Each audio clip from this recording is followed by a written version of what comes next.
Assalamualaikum warahmatullahi wabarakatuh. Para sahabat sekalian yang dimuliakan Allah Subhanahu wa taala, alhamdulillah saya senantiasa berharap mudah-mudahan para sahabat sekalian pada pagi hari ini tetap dalam kondisi sehat lahir batin. Dan apabila ada salah satu dari saudara kita yang sedang sakit, kita doakan mudah-mudahan penyakitnya segera diangkat oleh Allah Subhanahu wa taala dan kesehatannya segera dikembalikan seperti sedia kala. Para sahabat sekalian, alhamdulillah kita sudah berada di penghujung bulan Ramadan, yang artinya insya Allah beberapa hari lagi kaum muslimin di seluruh dunia akan menjumpai satu hari yang begitu istimewa, yaitu hari kemenangan atau hari raya Idul Fitri. Kenapa disebut kemenangan? Karena selama satu bulan penuh kita menahan rasa lapar, rasa haus, dan menahan segala hal yang bisa membatalkan puasa, termasuk menahan hawa nafsu.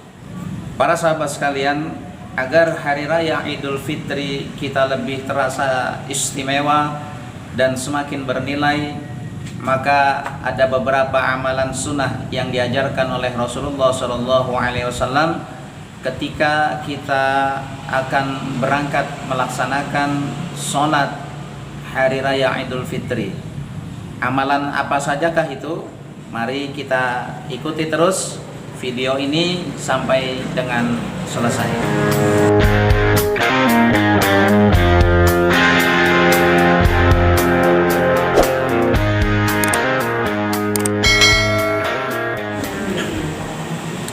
Para sahabat sekalian, amalan sunnah yang dapat kita lakukan di hari raya Idul Fitri yang pertama adalah mandi sebelum melaksanakan sholat Idul Fitri. Nah, mandi ini para sahabat sekalian sebagaimana kita mandi junub.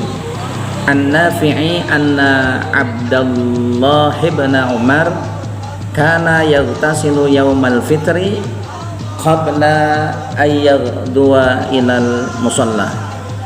Dari Nafi ia berkata, sesungguhnya Abdullah bin Umar radhiyallahu an biasa mandi di hari raya Idul Fitri sebelum ia berangkat ke tanah lapang untuk melaksanakan sholat. Lalu yang kedua, yakni berhias diri dan memakai pakaian yang terbaik.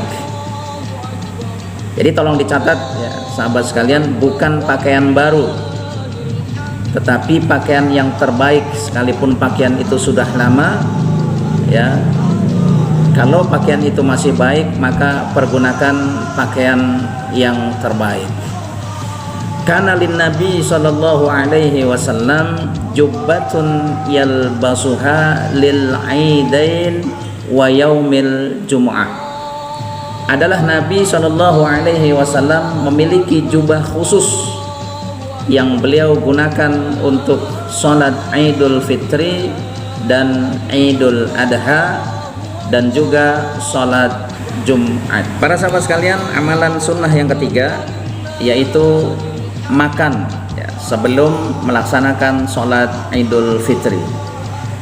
Karena Rasulullah Shallallahu Alaihi Wasallam la yaghdu yaumal fitri hatta ya'kula wa la ya'kulu yaumal adha hatta yarji'a fal ya'kula min adhiyatihi. Adalah Rasulullah Shallallahu Alaihi Wasallam berangkat sholat Id pada hari Idul Fitri dan sebelumnya beliau makan terlebih dahulu. Sedangkan pada hari raya Idul Adha beliau tidak makan terlebih dahulu sampai beliau kembali lagi ke rumah dari sholat Idul Adha. Kemudian beliau baru menyantap hasil kurbannya. Karena Rasulullah Shallallahu Alaihi Wasallam la yaghdu yaumal fitri hatta ya'kula tamarat wa ya'kuluhunna witran. Rasulullah Shallallahu Alaihi Wasallam tidak keluar pada hari raya Idul Fitri untuk melaksanakan sholat Id hingga beliau makan beberapa kurma terlebih dahulu, dan beliau memakan kurma tersebut dalam jumlah yang ganjil. Nah, ini para sahabat sekalian bedanya sholat Idul Fitri dan sholat Idul Adha. Kalau sholat Idul Fitri para sahabat sekalian disunahkan makan terlebih dahulu, tetapi kalau sholat Idul Adha disunahkan untuk tidak makan terlebih dahulu dan disunahkan makan setelah pulang dari sholat Idul Adha. Amalan sunnah yang keempat yaitu bertakbir dari rumah menuju tempat sholat, sebagaimana firman Allah Subhanahu wa Ta'ala dalam surat Al-Baqarah ayat 185. A'udzu billahi minasyaitonir rajim. Walitukmilul iddata walitukabbirullaha ala ma hadakum wala'allakum tashkurun. Dan hendaklah kamu mencukupkan bilangannya, yakni bilangan Ramadan, dan hendaklah kamu mengagungkan Allah atau bertakbir atas petunjuknya yang diberikan kepadamu supaya kamu bersyukur. Dan juga hadis Nabi sallallahu alaihi wasallam, kana sallallahu alaihi wasallam yakhruju yaumal fitri fayukabbiru hatta ya'tiyal musalla.